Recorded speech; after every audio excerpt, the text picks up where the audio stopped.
আজকে আমরা যে ল্যাপটপটা নিয়ে কথা বলবো এটা আমাদের এভারেজ ওয়ার্ক ল্যাপটপ না। Asus একটা নিউ লাইনআপ অফ ল্যাপটপস নিয়ে আসছে বাংলাদেশের বাজারে, যার নাম হচ্ছে Asus ExpertBook।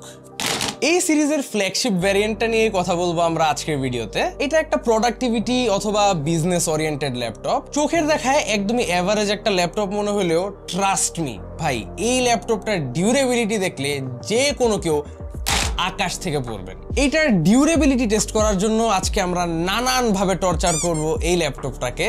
খুবই ইন্টারেস্টিং হবে আজকের ভিডিওটা। Big thanks to Asus Bangladesh আমাদের হাতে এই ল্যাপটপটা সেন্ড করার জন্য। এতক্ষণ ধরে যেই ল্যাপটপটা নিয়ে কথা বলছিলাম এটার নাম হচ্ছে Asus ExpertBook P5, model name P5405।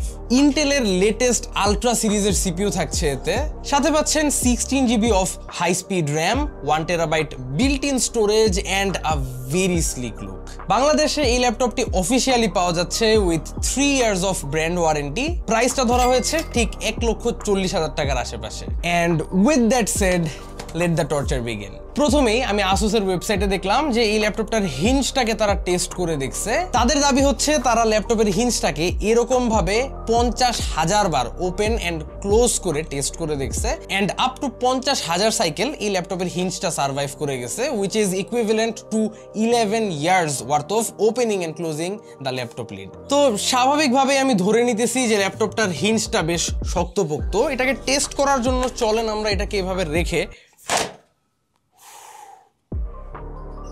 It's still survive. আরেকবার ট্রাই করি। ওকে, এটা অনেক জোরে ছিল,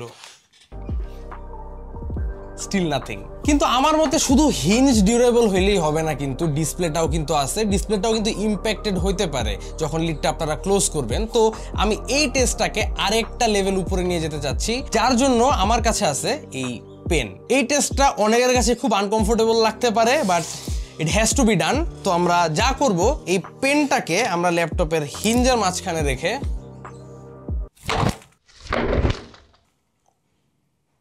ওকে, the sound wasn't good, nothing, not even a scratch. আচ্ছা, এই জিনিস আর দ্বিতীয়বার আমি করতেছি না, একবারই যথেষ্ট। বাট আনকমফোর্টেবল টেস্ট আসলে এখানেই শেষ হচ্ছে না। এটা ডিসপ্লেটাকে টেস্ট করার জন্য আমরা আরেকটা কাজ অবশ্যই করব, যা হচ্ছে এটার ডিসপ্লেটা কিন্তু এই ধরনের 180 ডিগ্রি ফ্ল্যাট ওপেন করা সম্ভব। সো এটাকে আমরা এক কর্নার থেকে ধরবো, ধরে ছেড়ে দিব। And as you can see, display কিন্তু লিটারালি বেন্ট, মানে ডিসপ্লেটা পুরো বেন্ড হয়ে আছে। It's very uncomfortable, but nothing actually happens to the display. It's fully functional. মানে অবাক করা একটা জিনিস, আমরা এই কর্নার থেকে ধরতে পারি, চাইলে এই কর্নার থেকে ধরতে পারি। একটা কর্নারে ধরে আমরা জাস্ট পুরো ল্যাপটপটাকে ছেড়ে দিব। ও মাই গড, নাথিং। এমনকি ল্যাপটপের ফ্রেমটাও আমি দেখতেছি এত বেন্ড হয়ে যাওয়ার পরেও কিন্তু এটার মধ্যে কোনো পার্মানেন্ট ডেন্ট বা বেন্ট আমি এখানে দেখতেছি না, একদমই স্ট্রেইট আছে।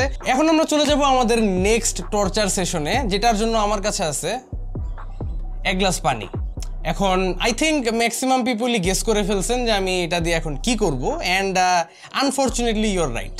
আমরা জাস্ট ল্যাপটপের লিডটাকে ওপেন করব, ওপেন করে আপনাদের সামনেই ঢালতেছি।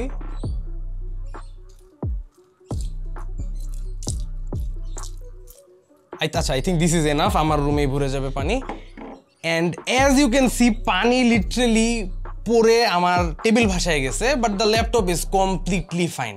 এটার লিটারালি কিছুই করতে হবে না, জাস্ট একটা কাপড় দিয়ে মুছে ফেললেই the laptop will be completely okay.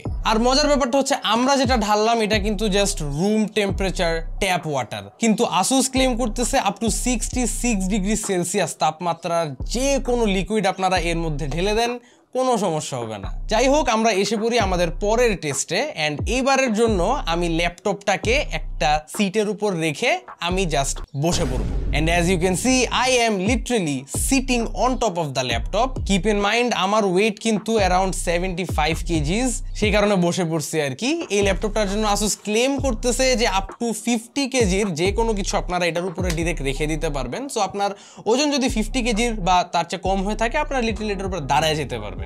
আর এতক্ষণ এইসব উল্টাপাল্টা টর্চার করার পরে ফাইনালি আমরা খুবই প্র্যাকটিক্যাল একটা টর্চার টেস্ট করব, যা হচ্ছে দ্য ড্রপ টেস্ট।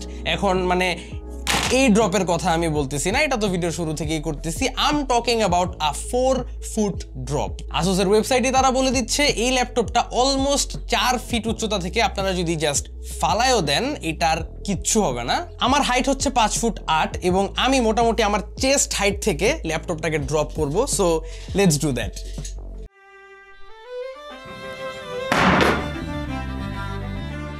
এন্ড এত কিছুর পরেও কিন্তু the laptop is still alive.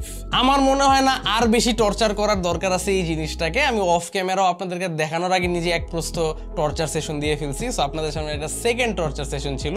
And এত কিছুর পর আমার নিজের অ্যাটলিস্ট কোনো ডাউটস নাই এই ল্যাপটপটার ডিউরেবিলিটি নিয়ে। যারা অনেক রাফ অ্যান্ড টাফ ইউজ করেন, ল্যাপটপকে প্রপারলি মেনটেন করেন না, মোটামুটি ফালায় টালায় ইউজ করেন, তাদের জন্য এই টাইপের একটা ল্যাপটপ একদম হেভেনলি একটা জিনিস।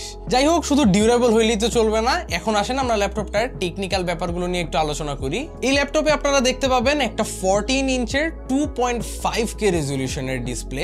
এর অ্যাসপেক্ট রেশিওটা একটু ওয়াইড টাইপের, কারণ এটা 16:9 ডিসপ্লে না, ইটস অ্যাকচুয়ালি 16:10। সো উপরের দিক থেকে একটু বেশি স্ক্রিন রিয়েল এস্টেট পাচ্ছেন, which is better for productivity works. তাছাড়া এটা কিন্তু একটা IPS প্যানেল, তবে চোখের দেখায় দেখতে খুবই সুন্দর লাগে। অনেকেই ফার্স্ট দেখায় অ্যামোলেডও ভেবে নিতে পারেন, কারণ এটার যে কন্ট্রাস্ট রেশিও খুবই ভালো ফর IPS প্যানেল।